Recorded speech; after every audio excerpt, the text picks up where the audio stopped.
We're gonna put this brand new Narwal Flow up against a ton of milk. And yes, I mean a ton.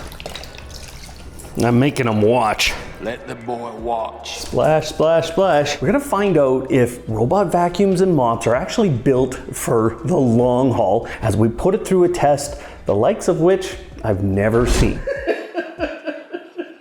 What is it trying to do? Let's give her. This is Narwhal's view.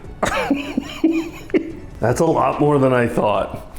This is gonna take a while. So I'm going to start the mop. I can use what's called Frio Mind. So basically, this should determine that there's a big mess on the floor and it should start cleaning. I've just put the walls around here so we could map this as its own room.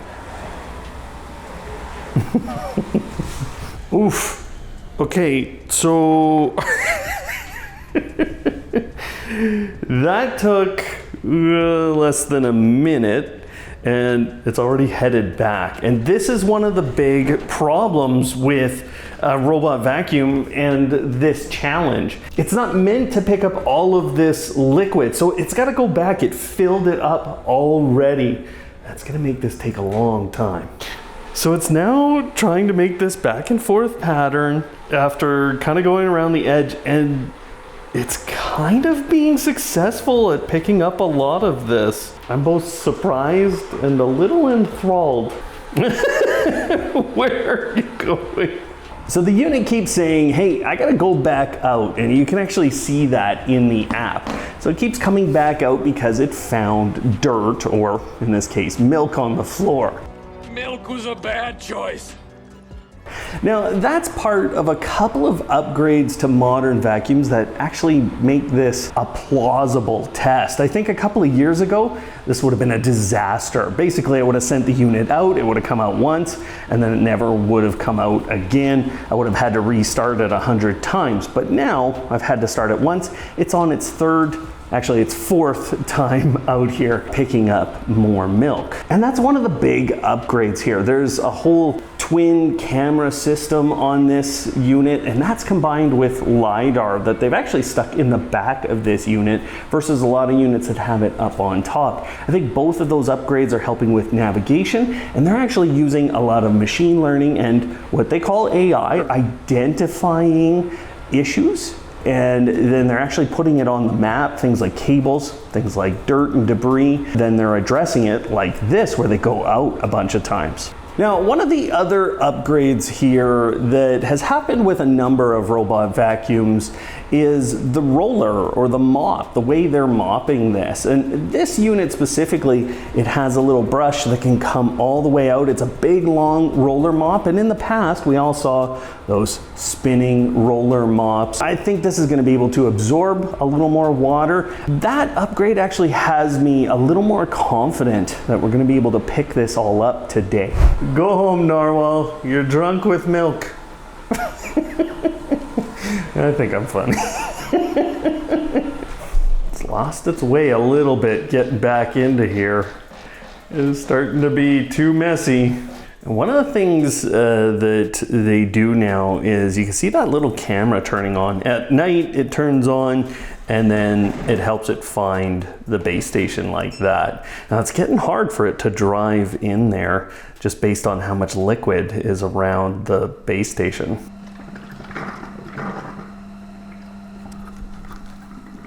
You know, that's one of the reasons that we can even do this. So what's happening there is it's just kind of pushing what's come out of the robot vacuum or being cleaned off the mops into that dirty water bucket.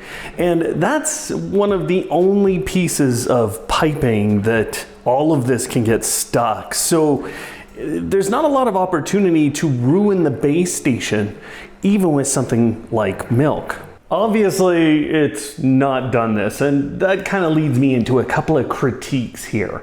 Now, number one, it's running a lot of back and forth, and I think it should kind of recognize, hey, I'm full, I'm done, I need to go back and empty things. And that's maybe something I'd like to see in robot vacuums, and especially mops, in the future. It's also spending most of its time in the base station getting clean. Now that's not so much of a critique as it is a method of maintenance. I actually think that's going to prove beneficial in the end to our results, but it's making this process take a very long time. So we can see right here, the floor is starting to come out. We have picked up enough liquid and yeah, it's starting to kind of get enough of it up that we're gonna see it accelerate in this process. It has been very good coming in and out of the base station.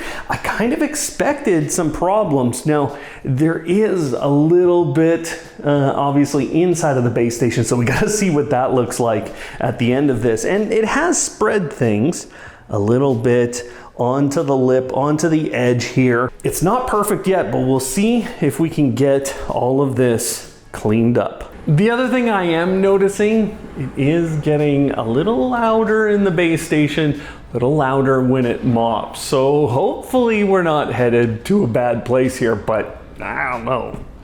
Well, we have our first big problem of the day. Here it is. Drainage of the base station is abnormal. Please handle it according to the help guide. This is a brand new vacuum. It doesn't have a help guide just yet. Basically, what's happened is this is not fully emptied right now.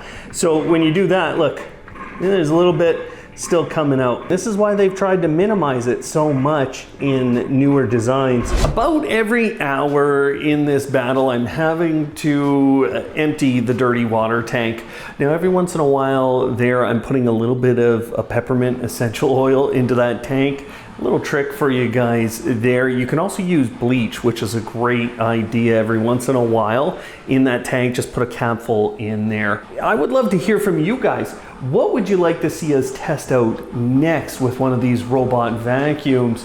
So it came flying out of the base station, says it's overflowing again. Got to do a little bit of work.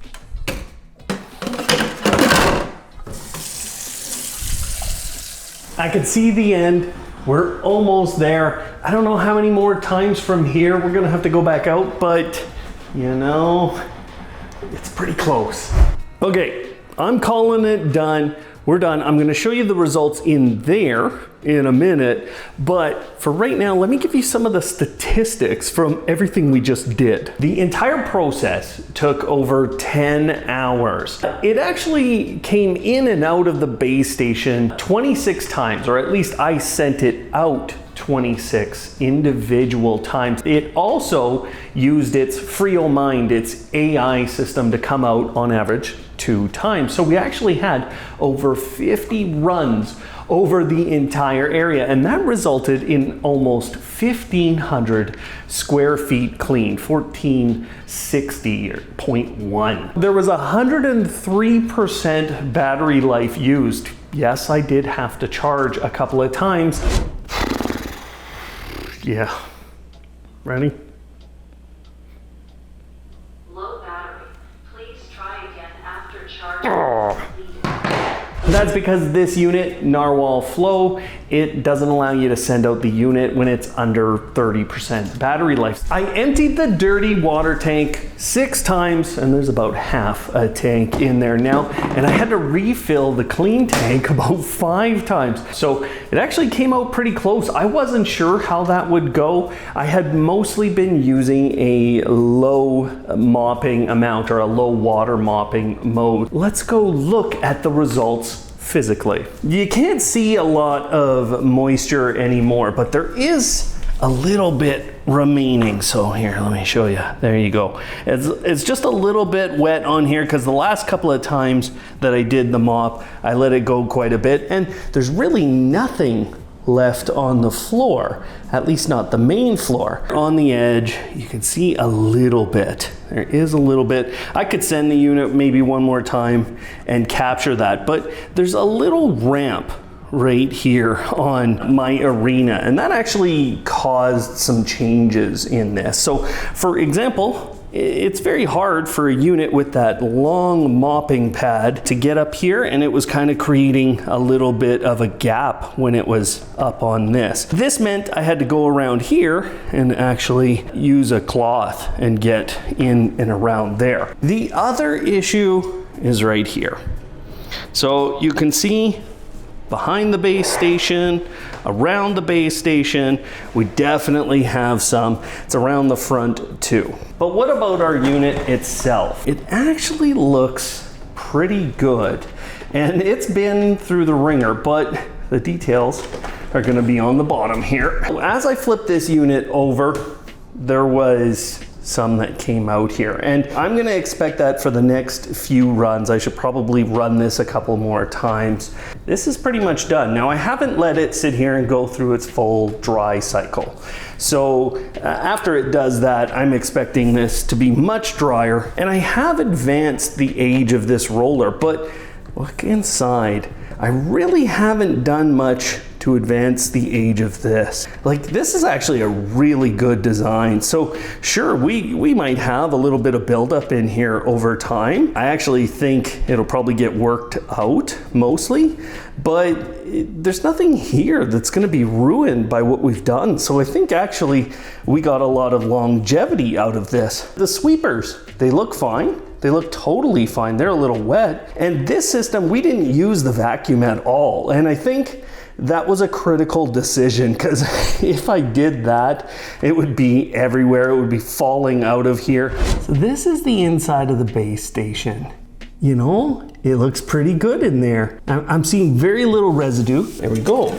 So you can see in this little tray, I could probably just dump that out. But in here, you can probably hear that pretty well. It's being sucked up. There's a little bit at the bottom of the base station there.